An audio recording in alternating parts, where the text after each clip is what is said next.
Welcome back, ladies and gentlemen, back to Sports Time HQ. I'm your host, Fernando. Joining with me today is my great co-host, Gary. Gary, how are you doing today? It's been a wild week.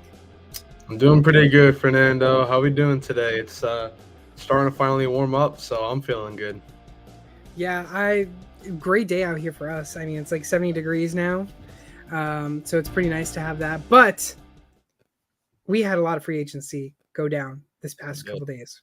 A lot of them. Yes. Starting with the quarterbacks. I mean, we'll dive right into it. The quarterbacks, biggest one of them all, Kirk Cousins. Kirk Cousins signs a 4-year, $180 million deal for a guy that can't even win more than one playoff game. Or I think he's only been to one playoff game. He gets paid. Yeah, no, I agree. It's crazy. I mean, I think we're both Kirk lovers, right? Yes. Yeah. He's my so cousin. Gotta love him. Right.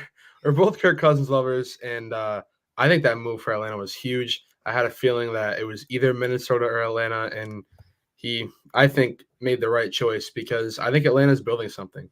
They were a solid at best team last year, but right now they've been relatively busy in free agency. Of course, as you mentioned, their biggest pickup being Kirk Cousins. I think if they can make a couple more moves and strike in the draft, they could be a really good team next year. I mean, not only that, but I mean, Kirk Cousins, they signed him. They signed Jonu to a 2-year extension. Then they signed Darnell Mooney to a 3-year deal. And then not only that, they also traded today, if I believe today or last night, can't remember anymore with how many news things that go out. But Rondale Moore got traded to Atlanta as well. Yeah, I think that was a solid move for them. They got rid of Ritter. I mean, it just made sense now they're bringing in Kirk Cousins. Like I said, I just really think that this Atlanta team will be revamped next year. I wasn't the biggest fan of them this year, and they weren't really anything special. But they got Kirk, they got their guy, they're getting some weapons, and again, if they can strike in the draft, I really think they're going to be a great team next year. Looking at a fantasy perspective, Kirk Cousins, obviously he had Justin Jefferson and Jordan Addison that helped him drive his fantasy value up so high. Do you think this landing spot for him takes a hit in fantasy, or is he staying in the same spot in fantasy based on his value? I mean, I think he'll go down just a tad bit. I mean, of course, he doesn't have the best wide receiver in the game anymore, and even a solid Jordan Addison. You still got Drake London, who is a solid wide receiver one. Rondale Moore is a quick, speedy guy, and who knows how Kyle Pitts is going to be this year.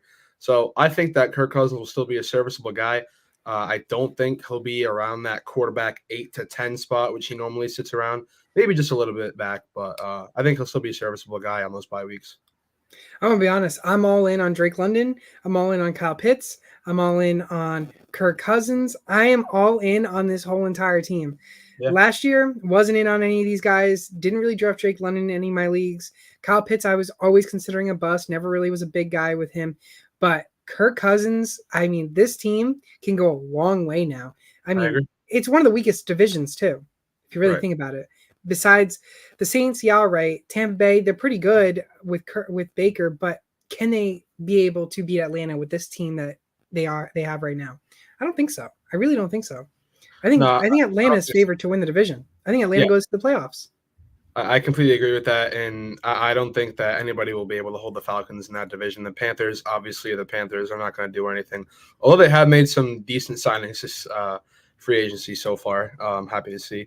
The Saints will probably be mid like they have been the past couple of years, and I really don't see the Bucs being as good as they were last year. Baker, he got paid.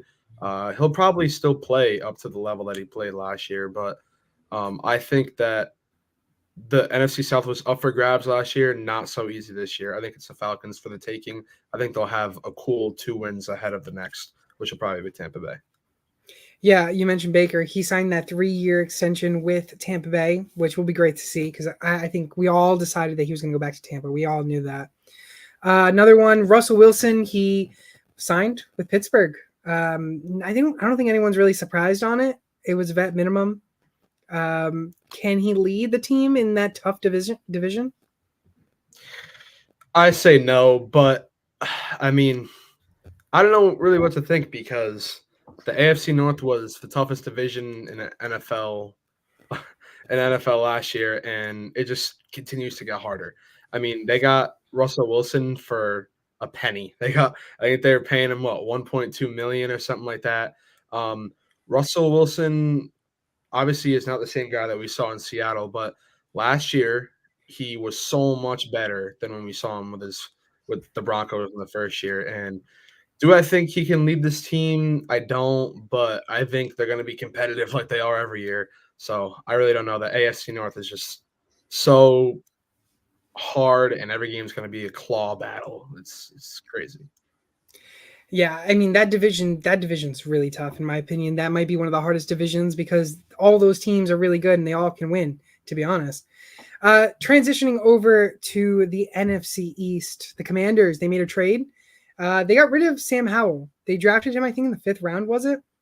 And they got rid of Sam Howell, and they got like a 3rd round pick for him back as well, included in the full deal. I think it was like a 3rd and a 5th, and they got like a 3rd and a 6th or something. I don't know, something along those lines. But Sam Howell, he goes to the Seahawks. What's your thoughts? I know Keith in the chat. That's our other co-host. He'll be back next week. What's your thoughts on Keith on Sam Howell for Keith and the Seahawks? Yeah, so I don't think you ended up seeing my snap, but I sent you a picture because I was doing my own mock draft prior to this and like my thoughts for every pick.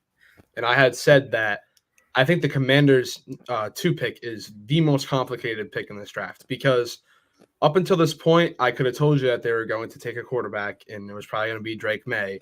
Or with all the hype recently, for some reason, I've been seeing Jaden Daniels possibly going to there. But I wasn't sure what they were going to do because I saw recently that they had signed Marcus Mariota for a hefty $8.5 million for 1 year to be a 3rd string if they were going to draft a quarterback. That just didn't make any sense to me. So I put in my notes somewhere that maybe they had something up their sleeve, whether it's trading their 2 pick or they trade Sam Howell, who knows. But shortly, maybe 10 minutes after, I got a notification saying that he had gone to Seattle, and I was like, wow. I mean, I'll be completely honest, even though I wrote it down, I didn't really expect it. I'm not sure if a lot of people expected Sam Howell to be traded. I didn't. Yeah, I don't Thought really they think loved him. Thought they loved him. Yeah, right. They did. And he showed flashes earlier in the season. I can't express it enough that he looked like one of the better quarterbacks last year to start the year. But then he dropped back down to reality. And I don't really know what to think of Sam Howell. I don't know what to think of him in Seattle. I like the trade for both teams, though. I will say that. Yeah, I mean, Sam Howell, we know he can be a starter. How good of a starter? I mean, that's for you to answer, really. But Geno Smith, I mean, he's going to be the starter no matter what in Seattle. But if Geno struggles, I wouldn't be surprised they turn to Sam Howell. I agree. Going on down the quarterback list, big one, Gardner Minshew signing a 2-year, $25 million deal, $12.5 million per year. It's a 2-year contract. He's going to Las Vegas to play with the Raiders. Already rumors Jimmy Garoppolo might get cut.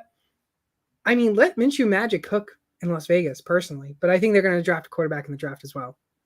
Yeah, I'm not really sure. I actually don't think they're going to draft a quarterback. I think that if you're going to pay a guy 2 years, $25 million to come in and be a backup, I mean, I just don't really understand the logic there. Then again, it's the Raiders, so who really knows? This is the bridge player, that bridge player, you know? Yeah, I get it, but I'm just not really sure if that would be the smartest move. And if they were looking to get a bridge serviceable quarterback, I would suggest that they went and got somebody for a lot cheaper. I mean, we just saw Joe Flacco go for $8.5 million, and I'm surprised they didn't take a look at him, or maybe they did, and we don't really know. But I don't think they're going to go in the quarterback direction of the draft, but we'll see. Still a month out. So, and then looking at your Cleveland team, they did not obviously sign Joe Flacco to an extension, but they did sign Jameis Winston to a 1-year, $4 million contract. What's your thoughts on that? Do you like it? Do you not like it? Obviously, a backup. I don't. I mean, don't. I don't, because I wish we just did the same thing for Flacco. I don't. Did you say it was $1.4 million? Yeah. I thought it was 1.8. I got 1.4 based Really? on Spot Track. I thought it was worth up to $8 million. So with probably with bonuses and everything and like incentives. So that's the thing. That's really the thing that set me off because when I was seeing the tweets rain in about how they got Winston for 8 mil or whatever it said at first, I'm thinking to myself, we probably could have gotten Flacco for the exact same price, and hours later the exact same thing happens. And I'll be completely honest with you, I do not want Jameis Winston on my team over Joe Flacco.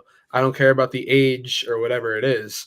I just saw Joe Flacco, a 38, 39-year-old, come onto the field and not play flawlessly at all, but take a team that was injury ridden to the playoffs. I mean, once I saw Chubb go down, I figured our season was going to be tough. Then I saw Deshaun Watson go down. Then I saw all of our, defensive depth and offensive line depth go down. I thought our season was for sure over, and we were going to finish the season with at best 9 wins, and we finished with 11. I mean, Joe Flacco, he didn't look great in that playoff game at all, but in the first half, it was competitive. I think we were down 4 at the end of the first half. Our defense couldn't stop a nosebleed. So I don't know if that's what drove our front office away from Joe Flacco, but I hope not. And I don't know if we sign Jameis Winston, maybe he can come in and do something if Deshaun gets hurt again or whatever. But I just wish we signed Joe Flacco if it's the same amount of money at the end of the day. Yeah, personally, I think Jameis Winston's a great quarterback and all, but I think what we saw from Joe Flacco, knowing the offense too, the way he played last season, I thought it was a no-brainer to bring Joe Flacco back. If Joe Flacco was going for a starting role, then yeah, let Joe Flacco go and find his role. But he's going to be a backup, so why does it matter? Right. You just pay the guy.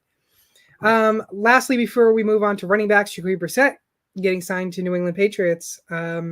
So I don't know how I really feel about it because I was really hoping we would get some decent quarterback through free agency. Didn't work out. Brought back someone we already had who didn't really, I'd say, produce all that much for us. The question is, do we go in the draft at number 3, drafting a quarterback? Our wide receivers are still not that good. Yeah. We're still doomed. We're still doomed. I'm really not sure off the top of my head if I'm going to. Gerard Mayo, what are you doing? You just wasted all of our cap. Sorry, I'm ranting now because you just wasted all of our cap. You wasted all of our cap for no reason. For no reason. You had the chance to sign Calvin Ridley. Pay the man. No, you didn't sign him. He goes to Tennessee. You had the chance to sign as many people as you wanted. You basically had the most cap, and you blew it. You blew it. Sorry. Nope, I completely understand. Yeah, and to a degree, I completely agree with what you're saying. I would have loved to see that. I mean, I heard they shot an offer at Ridley. I don't know if the details on that came out. If not, I didn't see how much I didn't see the contract offer. But yeah, I completely agree with you. You got to take a shot at Ridley. And if they did and they swing and miss, then I feel like that favors the opportunity of steering away from quarterback in the draft, considering the fact that they missed on Ridley. But I really don't know now because the wide receiver number 3 could go anywhere. Anyway. Yeah, number 3 could go anywhere, and the wide receivers are slowly dwindling in free agency. Mike Williams is still there, but he's a big paycheck that I don't know how many teams are willing to risk, especially due to his injury history. So I really don't know what the Patriots are going to do at number 3. I can't wait to see though. I'm intrigued. Obviously, we get the mock draft later on in the show. Let's go into our running backs. And, the position that was so hard to come by last year, I mean, all these running backs were getting franchise tagged. This year, it was a completely different turnaround. I mean, the running backs were just everywhere. They were popping. Josh Jacobs, who I said earlier would get the most amount per year. That was his market value. He ended up getting a 4-year contract for $48 million. He signed to Green Bay. Everybody thought, oh my goodness, Josh Jacobs, Aaron Jones, the pair right there. They're going to be a good duo. All of a sudden, Aaron Jones gets released and signs a 1-year deal, $7 million with the Vikings. Talking about those two running backs first, Jacobs' landing spot I love because of how young that team is and how good that team already was last year. You basically get, personally, a younger running back who is still efficient. Aaron Jones goes to Minnesota. I think Minnesota was probably the biggest winners of free agency, personally. But yeah, I think both found themselves a new home, and for fantasy, both are still good. Yeah, I completely agree with you. And for anybody that knows me, know that the Packers are my NFC team. I've always loved the Packers, and I think that Josh Jacobs move was one of the best moves so far in free agency. I love Josh Jacobs as well. I completely agree with the fact that that team was already young, and you just got a younger, better version of Aaron Jones, and I love that move. Uh, Speaking of Aaron Jones, I also love him going to Minnesota. We see a lot of guys, especially this off season so far, have gone interdivision, and it's crazy because everybody that knows Aaron Jones fantasy wise always says that he plays his best games against the Vikings. Well, now he's going to play in Minnesota. So how good Yeah, is he really going to be? I can't wait to see it because I love Aaron Jones as well. I think they're gonna use the run game more than they used to because they didn't really have much of a run game before Dalvin, like until Dalvin Cook and all that. But now they do with Aaron Jones. I like Aaron Jones a lot. Moving on to Saquon Barkley, 3 years, 30 set, almost $38 million, going to Philadelphia. We all thought he was going to Houston. Ends up not going to Houston, but obviously Eagles. They're going to be in investigation with tampering with Barkley because Barkley and decided to talk about it. So did Kirk Cousins. I like it. I just don't know about the value for fantasy because it's a pass first team, and if it's an RPO option, Jalen Hurts likes to take it all the time. Yeah, I completely agree with that. And I've never been the biggest fan of Saquon, just due to his obvious apparent injury history. Um, but I think that he makes this Eagles offense so much better, and that's obvious. But I agree. I don't really know what his fantasy value is going to be at, and I don't know what to think of it when that officially comes to be. Mm-hmm. Yeah, I don't know how he's going to do in this offense. He's obviously going to produce, but how much of a workload is he going to have? That's the biggest question. And it's the same thing with how Swift did last year. Obviously, the running backs were all over the place last year, unless you got CMC. But Swift didn't do bad in Philly. He goes to Chicago for a 3-year, $24 million deal, just like Tony Pollard, who went to Tennessee for 3 years, $21 million deal. Those two players, Chicago, I'm not a big fan of on the landing spot for Swift. Same thing with Pollard in Tennessee. I don't really know how I feel. I've never been a Pollard fan. Let's be real for me. But I don't really like those two for next year for fantasy. Yeah, I'm not sure how I feel either. I don't know how to feel, especially on Pollard, because I've never been a Pollard fan either. And I think that Tennessee is doing a lot of things right now. I would say well for the most part, but they've been really, really engaged in free agency so far. I honestly think they're going to be a pass heavy offense next year. You can't really make up for the loss of Derrick Henry, force feeding him the rock year after year after Yeah. year. It's going to be a completely different rearranged offense.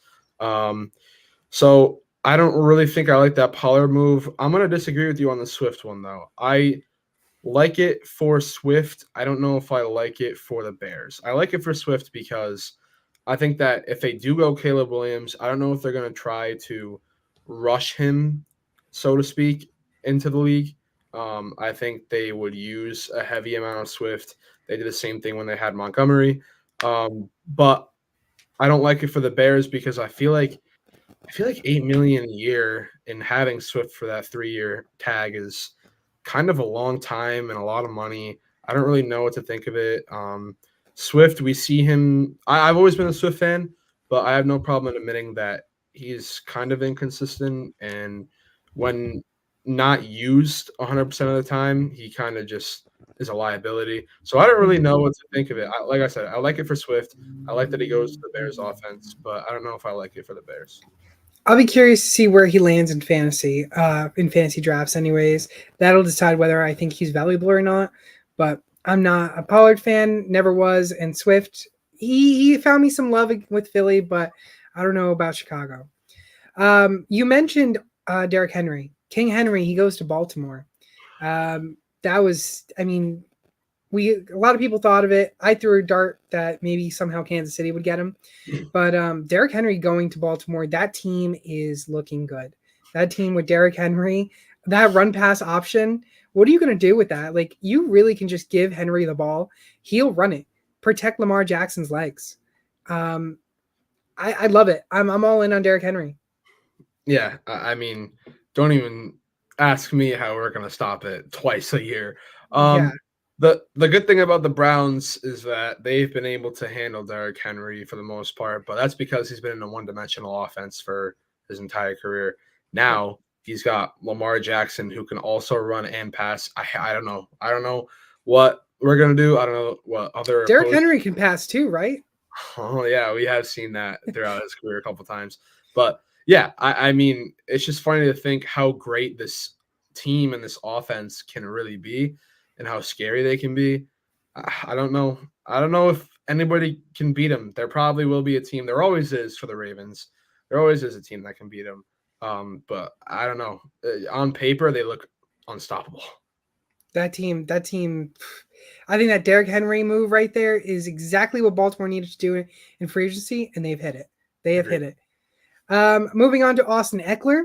Going to Washington, I'm going to be honest. I just did not expect Washington to be the team to land Austin Eckler. 2 years, $8.3 million. I mean, he barely got any money. I mean, I thought Eckler was good. What happened? Is he just not that good? Do we not know something?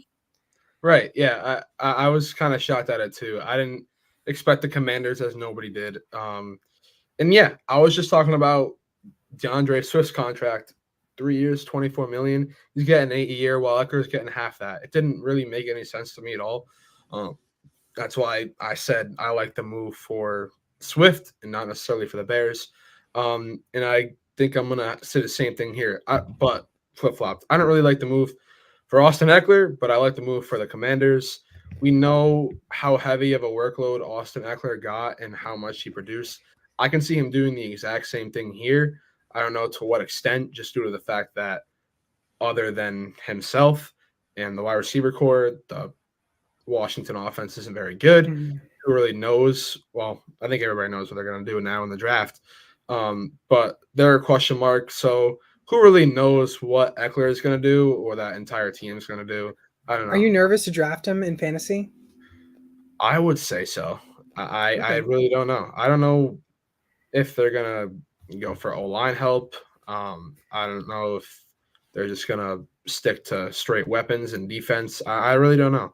So I would be hesitant to draft Austin Eckler. I was this year. I think that's gonna be another trend this year. Yeah, I agree. I liked him though last year. I was drafting him last year. Now I'm pretty nervous on drafting him. And moving on to, first of all, so the Chargers didn't want to pay Eckler. They didn't want to pay him the 2-year 8.3. But they paid Gus Edwards 6.5 mil for 2 years. Same age, exactly the same age, but just less than $2 million less than Austin Eckler. Personally, I know Gus the Bus is good, but I think Eckler was better than Gus the Bus. Oh, for sure. And I don't. That move was kind of questionable to me as well. Maybe they just want to run a more two-man running back room. I don't really know. They obviously used Eckler an insane amount when he was there. I don't really know what they're going to do with Gus Edwards because he's a completely different back. He's not he is the two-dimensional back that Eckler is. It's going to be kind of weird to see at first. Maybe they want to be more of a pass-heavy team, but at the same time, I don't know because now they're without Mike Williams. Yeah. They So cut Mike Williams. So, like, what is going on? I personally think they're going to draft a wide receiver at that 5 spot and try to be a pass-heavy offense. I do. Really, at the 5? Okay. I don't know. Another one that was supposed to get released, but then it ended up getting traded. Joe Mixon finding himself a home in Houston. He just signed an extension with Houston. I don't know if you saw that. 3 years, $27 million. I mean, I didn't think that Joe Mixon was actually going to get cut. Personally, I thought Joe Mixon was a Bengal for life. Instead, he gets cut / traded then to Houston. Houston gets an extension with him. I think this is good for Houston. I think the only concern is the injury questions on Joe Mixon, but other than that, I mean, this Houston team, I love him. Yeah, I completely agree with you. I was never the biggest Joe Mixon fan. Of course, he played for the Bengals, so there was nothing for me to really like. But Yeah. he always got drafted high in fantasy drafts and got injured every year. Like you had mentioned his injury history. Last year, though, he wasn't injured, and we saw what he could do. He was a really, really good back for at least his draft, his average draft. So I was really happy when I heard the Texans got Joe Mixon because I just want Stroud to succeed. And Mhm. I think his biggest question mark was that running back room. And now they got a guy that is for sure good enough to get the job done there. Yeah, I'm intrigued to see what's going to happen in Houston with that running back game now. Devin Singletary, quickly going through Devin Singletary. He's going. Where was he? He was going to the Giants. Barkley's gone. Singletary's a new guy. Another one was Zach Moss, the new guy in Cincinnati, because Joe Mixon is gone. We mentioned how Austin Eckler's gone. Gus the Bus Edwards is now in LAC. Henry's gone. Tony Pollard in Tennessee. I'm just curious to hear your thoughts on Devin Singletary and or Zach Moss. Obviously, former Buffalo Bills. Both those guys find a home that could possibly even be starting running backs in their respective teams now. Did their fantasy value jump from not the greatest to very valuable? I don't think Devin Singletary's does. I've never been a fan of his, and he's never really been that great. I think that we were supposed to see a heavy dose of him last year, and I think he had some solid weeks, but for the most part, he wasn't good at all.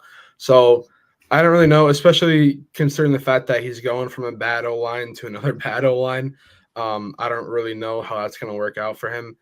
I like Zach Moss, but at the same time, if you watch the Bengals, you know who Chase Brown is, and he got Yeah. so many looks last year, and I think that they're going to open up the season to be 50-50 split, maybe 60-40 in favor of Moss. But I think as the season goes on, the Bengals are going to use a lot more of Chase Brown, and I think he's going to be a really slept-on pick in fantasy, at least in the 32-man draft league. So I like Zach Moss, but at the same time, I'm not too high on him just because I think Chase Brown's going to get a lot of love. Yeah, I think I'm personally higher on Singletary more than Zach Moss. I liked Devin Singletary, but again, he's been up and down in his career. Same thing with Zach Moss; he's had his ups and downs as well. But yeah, like you said, Chase Brown, he was a former really top running back in the draft.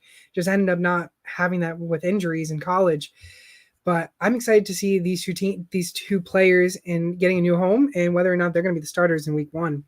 If we go into wide receivers again, another thoughts on Barkley to the Eagles from J-Man Irving. Obviously, I talked about how I'm questionable on Barkley and the Eagles with Jalen Hurts. I think you agreed as well. Yeah, I did. I'm not entirely bought in on Barkley to the Eagles. I think he's going to make the offense a lot better, but in terms of do I think he's going to be a great draft selection for fantasy? I don't know. I also don't know. I think his value might be too high for me, too rich, and I am perfectly fine on passing him. If Derrick Henry and Saquon Barkley are exactly the same, or if Henry's a little farther down, I'm taking Henry. I I'd agree. rather take Henry over Barkley. Going into the wide receivers, touching on them a little bit. Calvin Ridley, 4 years, $92 million, going to Tennessee. I mean, I just did not expect him to get almost $25 million a year. And for a guy who personally I didn't think produced as good as he did last year, and not to mention he's 29 years old. He's getting 4 years and he's going to be there for a while. I don't know. Your thoughts? I think personally, overall, Tennessee team looking amazing. They turned their offense around, but Ridley really fleeced them. Yeah, that I can agree with. And I remember, I don't know if you remember last week, I told you guys that I was a Calvin Ridley fan, and I am. But I don't, I'm going to agree with you in the fact that they paid an absolute bag for him. Um, good for him. I'm happy for him. I'm saying it's an absolute bag because I'm not sure he's worth 25 million a year. Yep. But who really knows? Maybe he goes there and balls out. But I think that two-headed monster of D Hop and Calvin Ridley is going to be one to watch.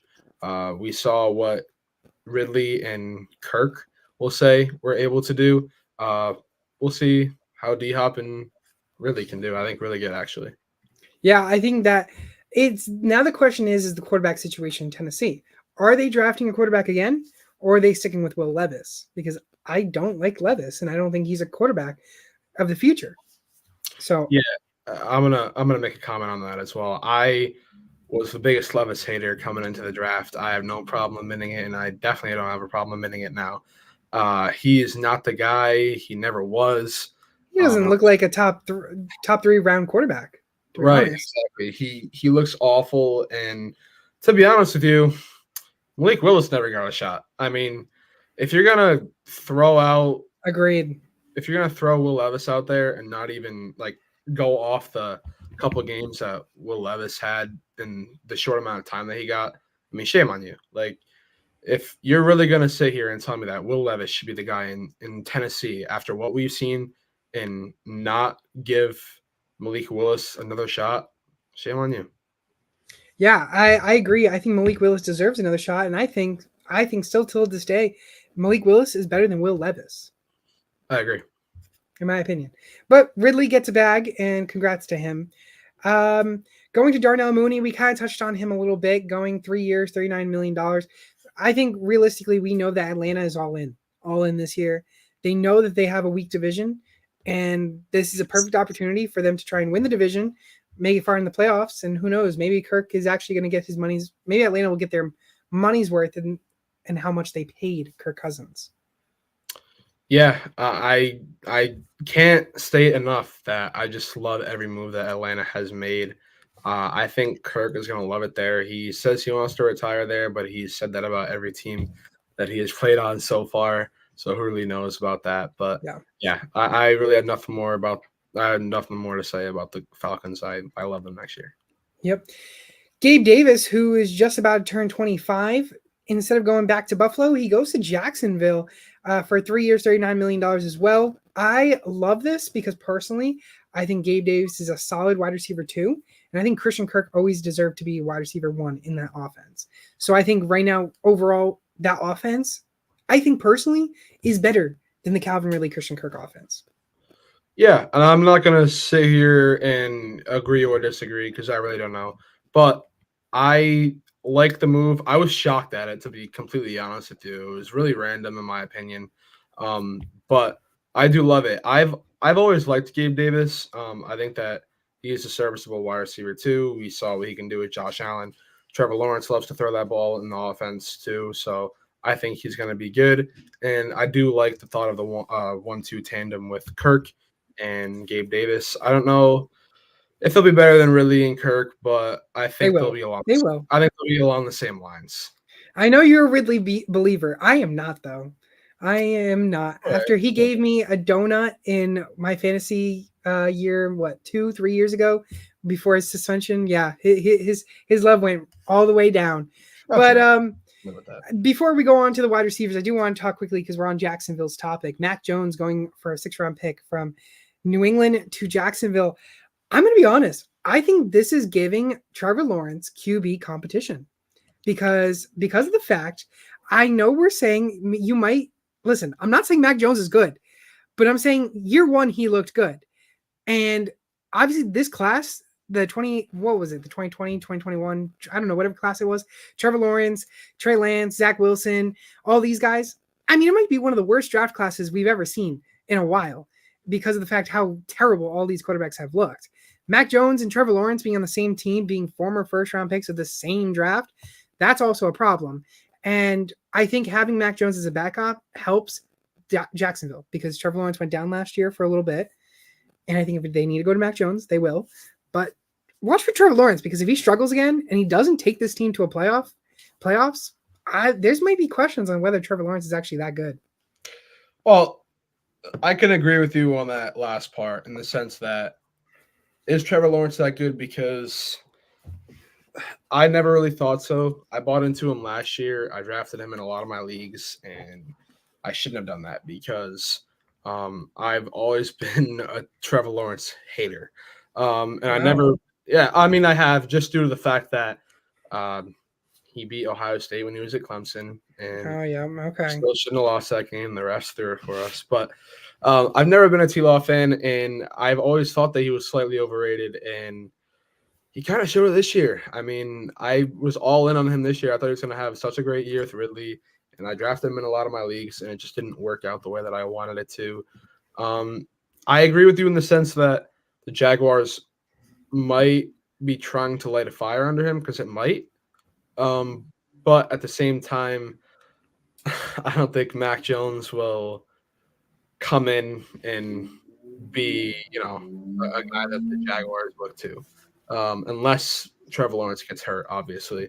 But besides that, I don't really think he's gonna give him a run for his money or anything. I would at best say that they're bringing him in to light a fire under him. Say, hey, if you can't Get do your things together. right, if you can't do what we want and need you to do, then we will look elsewhere. And they paid nothing. And they paid nothing for him. They got a 6th-round pick. Yeah. For Mac Jones. Not Trevor Lawrence. Trevor Lawrence, they obviously paid number 1 overall pick. But yeah, I'm curious to see what will happen. So Gabe Davis leaves Buffalo, but someone new goes into Buffalo. Curtis Samuel today signing a 3-year, $24 million deal. I think personally this is value for Buffalo because you don't want to pay Gabe Davis 3 years, almost $40 million, which is fine because I think that's a little expensive, especially with Buffalo dealing with cap problems. So you needed to bring a wide receiver in. You bring someone who's 27 years old, who hasn't even turned 28 yet. You're going to have him until he turns 30. 3 years, 24 mil, pretty cheap, not going to lie, $8 million. Last year, looking at Curtis Samuel's stats, 613 yards. The year before that, 656. Not to mention, he didn't have that many snaps in those games, and he was still producing. I'm going to be honest, I think Curtis Samuel is going to be better than Gabe Davis on this Buffalo team. I don't mind that take. I also love the move for Buffalo. Curtis Samuel, ever since his days at Ohio State, has always been a really, really a good guy that you can go to. He's very reliant, and I think that it's a good move for Buffalo just due to the fact that they're a fast-paced offense, and Josh Allen likes to move the ball with his legs. Curtis Samuel can do the exact same thing. He's that wide receiver, running back, Deebo Samuel hybrid. Not as big as a guy as Deebo Samuel, but he does the exact same thing, and he's quick. And I think that's why Buffalo wanted him. I think they're going to try to change the offensive style up a lot this year, and I think that's the first sign. And when Curtis Samuel's best year was under offensive coordinator Joe Brady. If you look at who the offensive coordinator right now for Buffalo is, it's Joe Brady. I'm going to be honest. I can see Curtis Samuel getting 1,000 yards this year. I wouldn't be surprised at all, honestly. I think if you're in fantasy, people are going to overlook Curtis Samuel because he hasn't been that like next step guy. But fantasy, if you look at fantasy, he's going to be late draft pick, and he could be a late draft gem in this year's drafts. This is also by far the best quarterback he's played with. So obviously, Josh Allen. Right. So I completely agree with you with that as well, right there. Moving on to kind of lesser deals, but kind of not the worst. Devin Duvernay goes to Jacksonville, 2 years, $8.5 million. That one, not too bad. He'll just be a backup. Devontae Parker goes from New England to Philly, adds a little speed for Philly, but doesn't really matter. He'll be a depth player. Noah Brown staying in Houston is a huge, I think, $1 million for $4 million. I think that's a huge one for Houston, only because of the fact that Tank Dell went down injured. Noah Brown was still producing. So I don't know if you like that as well. I think Noah Brown's a solid wide receiver 3 on that team, and if need be, wide receiver 2. Yeah, I do agree with that. And I think the best thing that Houston can do right now is keeping the offense for the most part the same. First round, we saw how good he was and they were as a whole last year. So I think not making too many changes, bringing back his guys are the right thing to do. And not to mention Kendrick Bourne. He's going back to New England. Okay, you signed him. Great. What else are you doing, Jeronimo? Just saying. Oh, that's right. You signed Jalen Reagor as well. Whoa, I'm so excited. Jalen Reagor. Yeah, man, just gonna be another disappointing year for New England. It's so sad. Yeah, So, because you guys have so many disappointing seasons, right? and we really do. I mean, that 07, 08 years, Right. man. Yeah. Going into the tight ends, I mean, tight ends are tight ends for fantasy. If they score you between 8 to 10 fantasy points, you're already counting that as a win. Biggest contract though for tight end Kobe Parkinson, 3 years, $22.5 million for the Rams. Tyler Higbee, if I'm correct, is no longer there. So that just means that Parkinson could be the top tight end in that team, in that offense for the Rams. Yeah, it's possible. I saw it and I was like, I laughed at first because I feel like that's just a ridiculous amount of money for the tight end two in Yeah. Seattle. So I was shocked at it.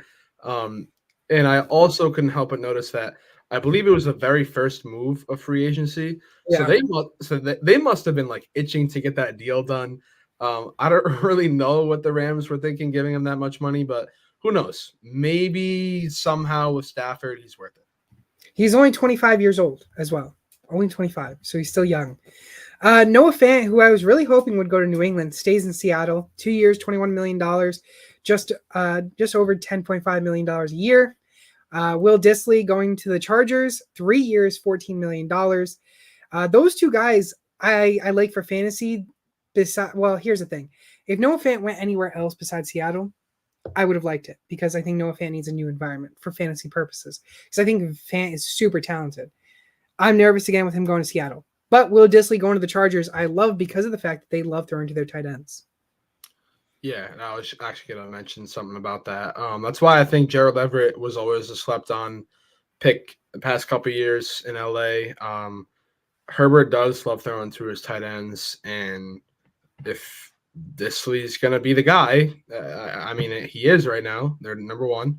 They went out and got him for that, and I agree. He's going to be a guy that can probably be overlooked in fantasy drafts, but if you want a guy who's going to give you roughly 7 to 8 points a game, I think that he can for sure do that. Gerald Everett, he finds himself in Chicago. I didn't mind Everett last year in fantasy, but questions on what it is right now in fantasy purposes. He'll probably be in the free agents after week 1 or after the draft anyways in fantasy football this year. Maybe late pickup. This is Gerald Everett, right? Yes. Yeah, probably. Like I said, I've always been a decent fan of his, but that was when he was in LA catching balls from Justin Herbert. So yep. I don't really know what he'll do now. Lastly, for me is a sneaky guy, actually, Mike Gesicki going to Cincinnati for $2.5 million. I'm going to be honest. If they got to move on from T. Higgins and Tyler Boyd's no longer there, I mean, Mike Gesicki, he could be a sneaky tight end pickup. Yeah, I'll be completely honest with you. I must have missed that one because I didn't even hear about that. But didn't they also grab another tight end? I feel like they did. If I'm correct, they did, but I think Mike Gesicki is the number one. Is he? Okay. All right. Well, then if he's going to be the number one, yeah, I think they did grab another tight end. Off the top of my head, I can't remember. But Drew Sample is currently on the depth chart as number 2. Okay, so it wasn't him because he's been there. So I don't really know, but I feel like they did. Yeah, I don't really know. I thought Mike Gesicki was actually going to be solid last year for the Pats, and I mean, catching balls from Mac Jones and Bailey Zappi is not up there with the best. So who knows? Maybe with new environment in Cincinnati, Joe Burrow throwing him some footballs, maybe. Just giving you an update of available players left. For wide receivers, Mike Williams, Hunter Renfrow, Allen Robinson, Odell Beckham, Tyler Boyd, Michael Thomas, and MVS among the top wide receivers. For tight ends, Logan Thomas, CJ Uzomah, Hayden Hurst, and kind of Robert Tonyan. I actually think Hayden Hurst just got signed somewhere. Oh, did he? I have not heard the news on Hayden Hurst. Let me look it up. I believe he just got signed somewhere. Going over the running backs left in free agency: Cordell Patterson, Alexander Madison, Ezekiel Elliott, Clyde Edwards-Helaire, and Deontay Foreman And if you want to throw some other names like J.K. Dobbins, Damian Harris, Cam Akers. And then for quarterbacks left, Ryan Tannehill, Jimmy Garoppolo, Teddy Bridgewater, Tyler Huntley. And that's kind of it. Joshua Dobbs, a little bit. Hayden Hurst got signed by the Los Angeles Chargers. Really? He did. Okay. So that's interesting. That's not bad. Not a bad shout. Okay. Well, I'm going to be intrigued then to see what happens with the Chargers and what they're going to do with the 2 tight ends. Agreed. All right, now it's time to go to the best of the show. It's mock draft time. I will be taking the AFC teams. Gary will be taking the NFC teams. Gary, I will start the draft. You were on the clock. Yeah. Who are you drafting at the number 1 with Chicago? Yeah. So it's relatively clear to me. Who? Joe Alt, offensive line. I was gonna go Neighbors, but it's relatively clear to me that the Bears are done with Fields.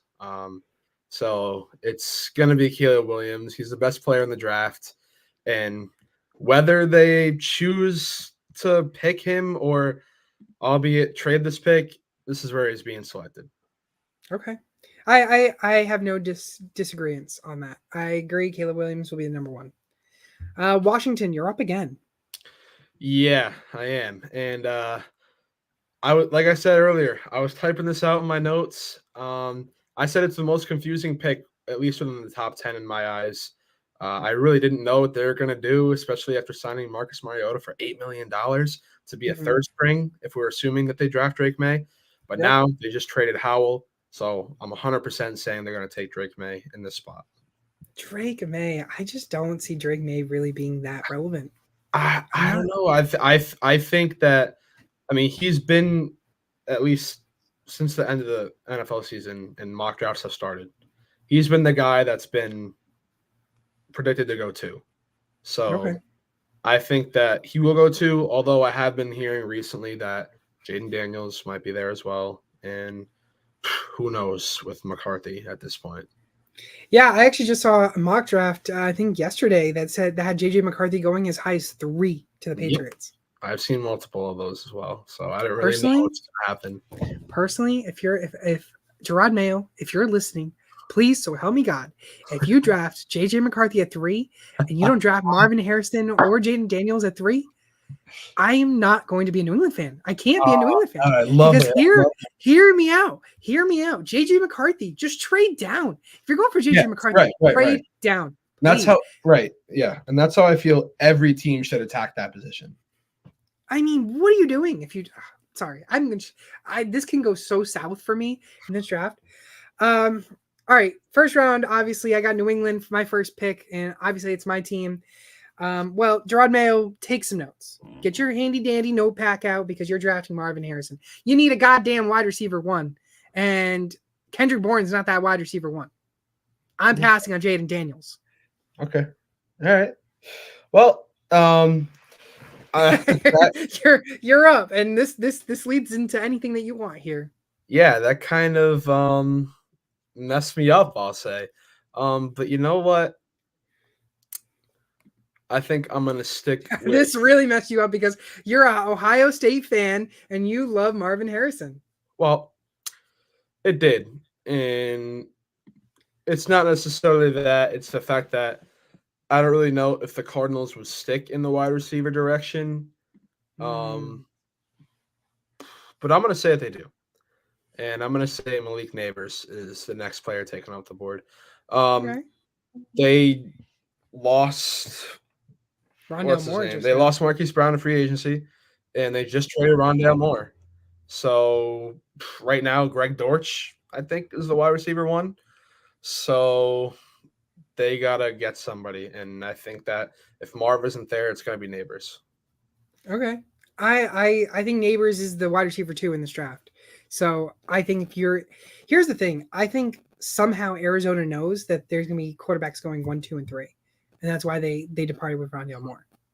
I think that's why. I think we already know the first 4 picks, which is unfortunate. Okay. Which is unfortunate. Yeah. But I agree. I think Neighbors or Harrison. Obviously, Harrison's elite, but Neighbors is as good. I mean, he's from LSU. LSU always has well produced wide receivers, and who knows, he could be the next Justin Jefferson, or almost as good. We'll see. I'm on the clock with the Chargers. Let's be real. You need to protect Justin Herbert. And one of your biggest needs is offensive line. You can go and draft a Dunze, but I just don't think so. I think you need to get the best offensive tackle in this draft, and I think that's Joe Alt. Yeah, I don't hate it. I do think that one of two things happens in that spot. I think that either A, they go with the wide receiver, or B, a sneaky team like the Minnesota Vikings trades up Yeah. to that 5 and takes the next best available quarterback. But like you had mentioned earlier, if it's JJ McCarthy and Jaden Daniels isn't there, I don't think that they're going to trade up. Yeah, So I agree. I agree with that. Kind of up in the air pick for me as well. But now I'm on the clock with the Giants. See, I also think this could go one of two ways. If Alt was here, I would say that they would go there in that direction, but he's not. And I think that they need to get a weapon. So I'm going to go with Roma Dunze. I Okay. personally think, if we're going off my opinion, I think he's the second best wide receiver in this draft. But I know, front offices don't look at it that way. They love Neighbors. So I think that a Dunze to New York would be a great move. They need to get somebody. So I like that. I think we already know the Giants, they're in desperate need of receivers. And I think if you're going to give anyone a chance in New York, and if you're giving Daniel Jones the chance, then you need to give him weapons, because Wan'Dale Robinson's just not going to be your guy. Exactly. Tennessee's on the clock here, and here's where it gets interesting, because we mentioned how we don't like Will Levis. We mentioned how Malik Willis deserves a chance. Guess who's not the head coach anymore? Mike Vrabel. So do we go with Jaden Daniels here, or do we help the tight end slot and go with Brock Bowers, excuse me, or do you help your offensive line and help protect Will Levis?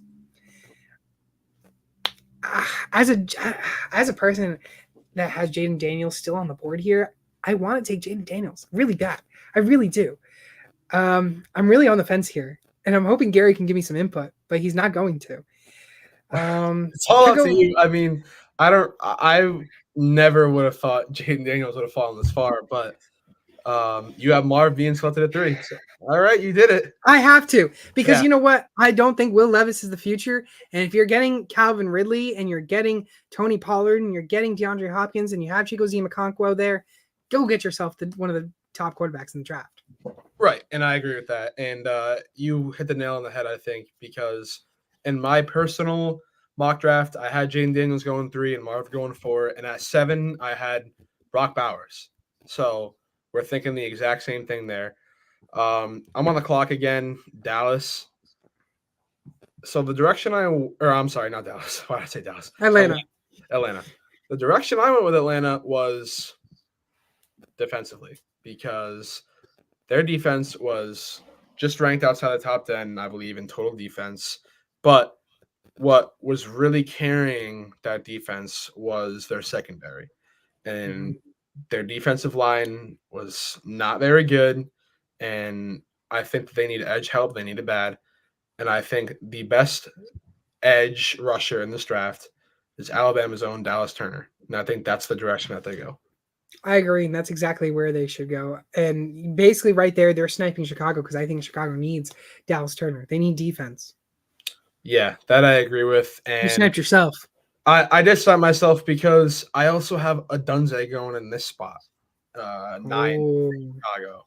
So I don't really know, but I'm looking at Brock Bowers sitting there right now, and I think we could all agree that right now, with the people left, really, he's probably the best playmaker. I've never been a fan of Cole Kmet. Brock Bowers. Even though Gerald Everett also just went to Chicago? I don't care. Okay. Brock Bowers. Okay, I'm on the clock with the Jets. Help protect Aaron Rodgers. Or if Aaron Rodgers isn't going to be the quarterback and he's going to be vice president of the freaking United States, you need to help protect someone. and go get yourself Fashion now. Yeah, that's exactly what I would have done. Okay, Ooh, Minnesota. Are they riding with the ghost, Sam Darnold? that's the thing. That's the thing. Like, I $10 don't million? think they're going to. I don't think they're going to. I really do think that JJ McCarthy is going to end up wearing a Vikings uniform, but I don't know if it's going to be here. I don't know if it's going to be at this 11 spot because I'm looking at all these teams, and I think like honestly, Denver, I don't know. Las Vegas, they just paid what we think would be a backup, $12.5 million a year. New Orleans, like these teams are all teams that I feel like could draft quarterbacks, but they won't. And but at the same time, that's just my opinion. Yeah, what about Denver? I feel like Denver, the Raiders, New Orleans can't, Indianapolis can't, Seattle could. I mean, Yeah, those are three teams that could easily draft JJ. yeah, I know. So that's why I think I'm gonna go a smart choice and say JJ McCarthy ends up as a Minnesota Viking. Okay. You know, I was really hoping you didn't because you sniped Denver because Denver was going to take JJ McCarthy. I apologize about that. Personally, I think in this draft, I think if you really look at these picks, you could easily argue that Minnesota could jump. I mean, Denver could jump to the New York Jets spot and to snipe Minnesota for JJ McCarthy. I agree. I think that's an easy one. Denver, I think you have to go defense now, and you take one of the best corners available. Which, I mean, it can be an argument. Is it Mitchell? Is it Arnold? I think personally, it's from Alabama, and it's the cornerback Arnold. Wow. Okay. See, I had Kenyon Mitchell going here at the 12th spot, but we're thinking the same thing, anyways. So I'm totally fine with that. Now, And I think the Raiders, they also need a corner. Do we see back-to-back corners? I think the Raiders are dumb enough to say that they're going to draft a corner as well, and they're going to draft Mitchell. Okay, I don't hate that. I had them drafting a tackle, and I also have the Saints drafting a tackle. Flaga? Now, is it Flaga? That's the thing. JT? That's the thing. It's either Fuaga or JC Latham. Who's the better one? It's up for you to interpret. I have Fuaga going here. Okay. I do not mind that at all. I think that's a great pick. I think it's a great pick for New Orleans and their offensive tackle, anyways. Indianapolis. You could go for a wide receiver here. You can go for Brian Thomas if you want. I don't think you need to. I think you signed Michael Thomas for a while. I think you need to look defensively. And I think you could draft you could either draft an offensive line or a defensive line. I think you're drafting defensive line, and I think you're drafting Byron Murphy. Okay. I'm going to actually express something to you about Indianapolis. This is just my thought process. Indianapolis has always been like a solid team. They've always had a good defense, at least the past couple of years. They just signed Kenny Moore, I believe, yesterday or 2 days ago for a bag. And I think that's where they want to focus in the draft, and at least in the defensive aspect. I actually have Cooper DeJean going there. No way. I do. I think that's such a sneaky pick. And I really Not think Nate Wiggins? Not Nate Wiggins? I don't. Okay. It's just what I think. I think that we always see like a guy taken a little bit before his ADP, and that, to me at least, is who I believe will go just a little bit early this year. Okay. For Seattle, on the other hand, this one fell right into your lap if you want it. Well, the thing with me is I thought about all the offensive line problems that Seattle had last year, and what came to mind was the guard and center positions. The Seahawks just signed former Browns lineman Nick Harris, who we use as a fullback in heavy sets. I'm not necessarily saying the Seahawks will do the same, but he hasn't taken snaps at center in at least a full season. and the Seahawks are low on center depth to begin with. I think they take Jackson Powers Johnson. Okay. I like that. I don't mind that pick. I think they do need line. And I think I agree with you with Powers. I thought they would have maybe went with an outside lineman or even go defensive, just somewhere defensively. But I don't mind it. I don't mind that at all. Jacksonville's on the clock. They lost a lot of defense. Do you go for Latham, or do you go for Nate Wiggins, or do you think that there's better people around here, around down later on in the draft? I think personally, or do you go over Jared Verse? I think Jared Verse is the guy that's going to fall in this draft, and I think Latham is going to be the edge that gets taken here. Yeah, I agree with you that Jared Verse is going to be the guy that probably falls. I think he's going to be a hidden gem, but I think that he's going to be a guy that falls in this draft. Agreed. This one, I think is a no-brainer. I forgot I was up again. Bengals, we know, need offensive line, but as much as I would say this is a no-brainer, if you're moving on from T. Higgins, you have no receivers. You're going to have to draft a wide receiver. Brian Thomas, he's going to Cincinnati. Okay. See, that's the first one that I would disagree with you on. I don't blame you. I don't blame you because of the fact that I just think if T. Higgins is really going to get traded, then you're going to draft a wide receiver in this draft. Yeah, and that's totally a possibility. But I at least have them drafting offensive line. Offensive line. Yeah, yeah. Just due to the fact that since Burrow's gotten here, he's needed that help. Yeah. Now I'm on the clock with the Rams. Now they're another team that I think they need defensive help. They shocked so many people this year by being a playoff team. Nobody really expected it. They were projected like 4 or 5 wins at best, and Stafford did it again. You know, he defied the odds, he got there. But like I said, this team's defense needs help. Besides the rookie Kobe Turner and Aaron Donald, that defensive line is abysmal. I think they go with the best defensive lineman in the draft outside of defensive ends, Jerzon Newton. Okay. I like that. I like that a lot. They need defense. They need help for defense, and I don't mind it. Don't mind that at all. Pittsburgh, I think they need to go for defense. Nate Wiggins, honestly.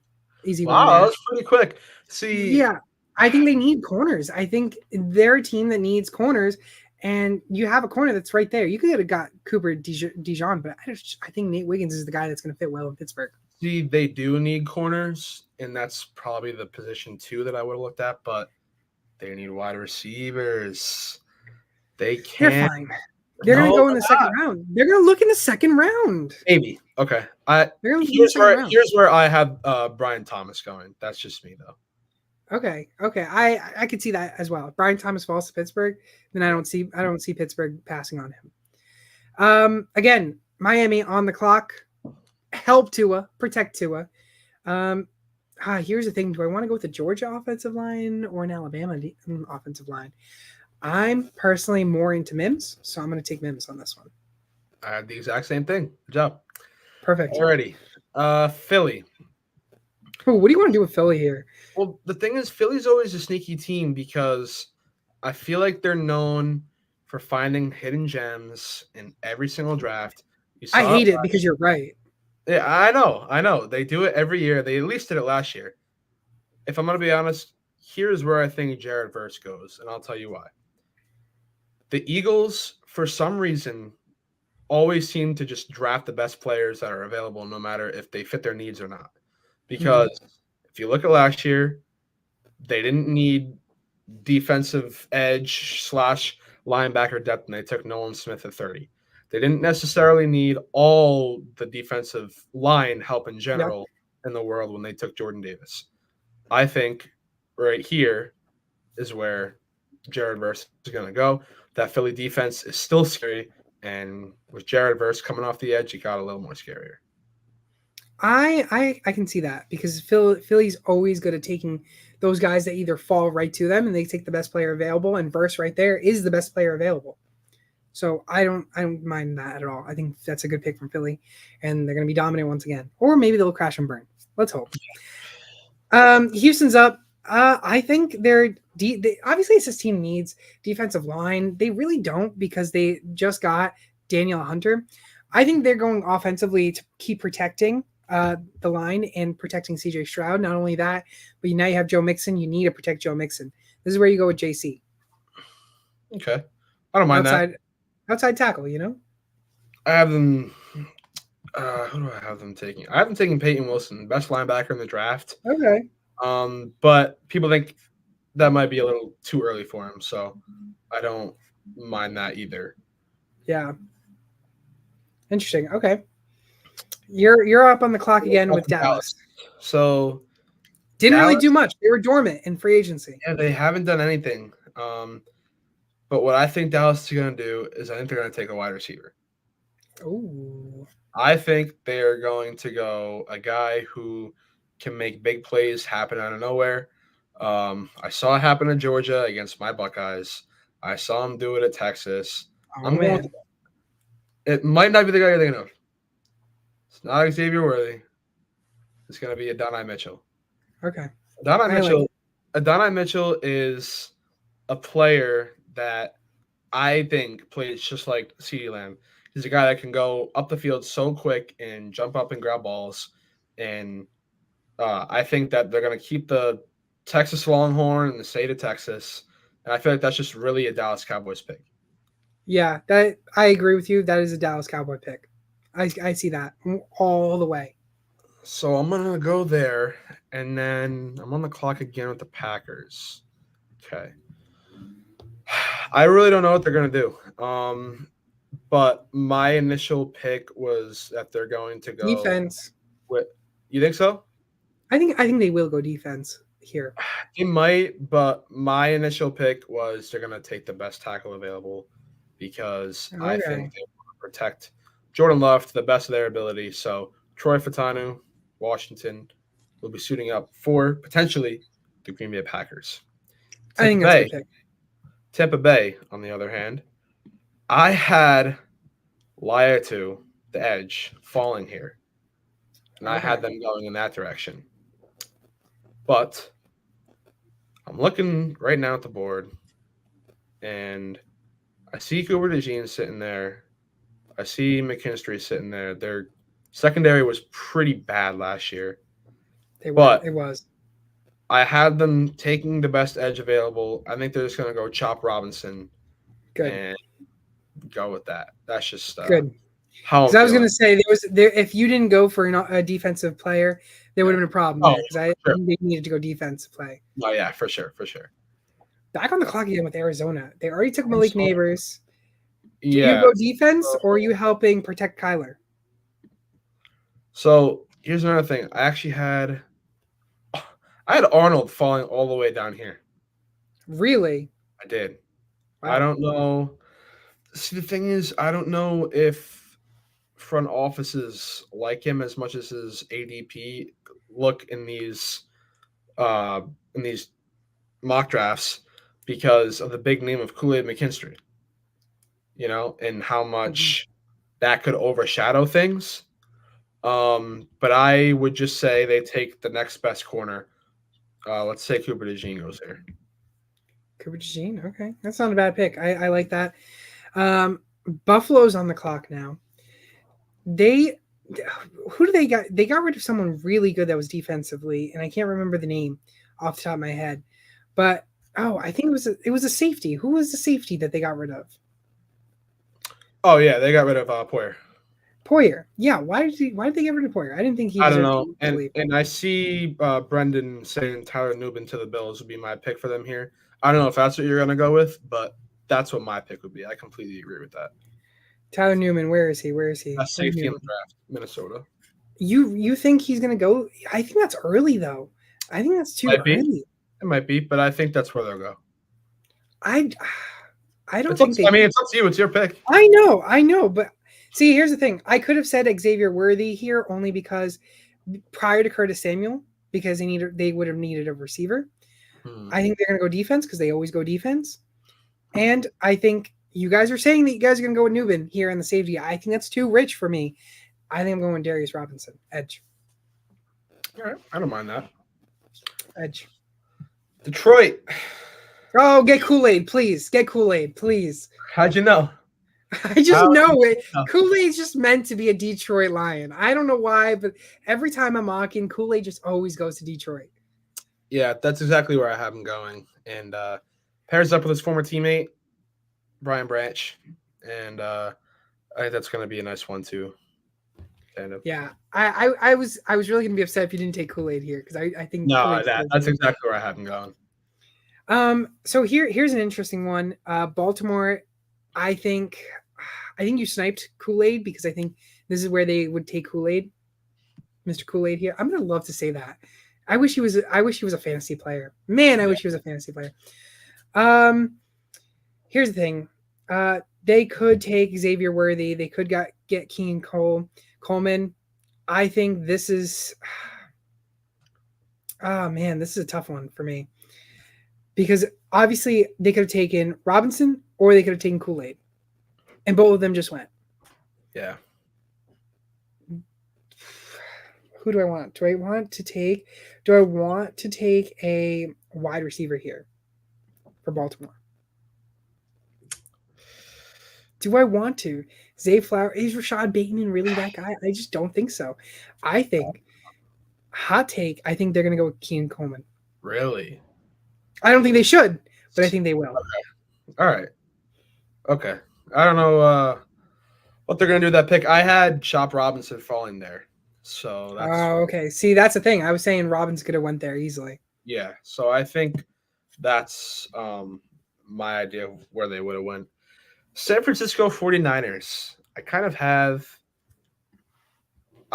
thought of this the same way I think that you just did. It's not a guy that I would say should go here or what people might expect to go here. I actually think San Fran is going to go wide receiver direction. Whoa, really? I do. I really think that Brandon Ayuk is going to want out of San Fran sooner or later. Okay, I agree. Unfortunate, but I agree. And I would say the next best wide receiver here is Xavier Worthy, but I don't think they're going to go with him either. Really? I think they're going to go with Troy Franklin. What? Yep, I do. You think Troy Franklin's going to go there? I do. That's just what I believe. Database gave you a C+ on that one. So I wish you took Xavier Worthy because here is where you could have stopped the Chiefs from getting a speedy threat. And this is the guy that I really hope doesn't go to Kansas City. It's going to happen, though. But it's going to happen, and it's Xavier Worthy. It's going to happen. Yep. It's Xavier Worthy. I mean, we already knew that was going to happen. Yeah.